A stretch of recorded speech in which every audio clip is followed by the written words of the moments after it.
Okay, so ang pag-uusapan po natin ngayon ay regarding po sa magiging costing kung sakaling tayo po ay mag-aalaga ng sisiw or magpapalaki ng sisiw. So para makarelate po ang lahat sa mga gustong mag-alaga, kahit ilang hundreds pa ang inyong aalagaan, so pwede din yung inyong i-apply itong pag-uusapan natin.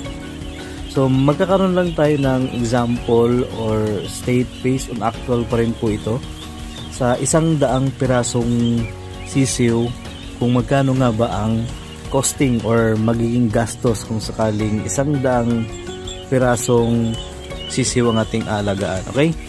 So simulan natin. Sa sisiw, depende po sa lugar ang halaga ng sisiw. So dito sa amin, yung sisiw po ay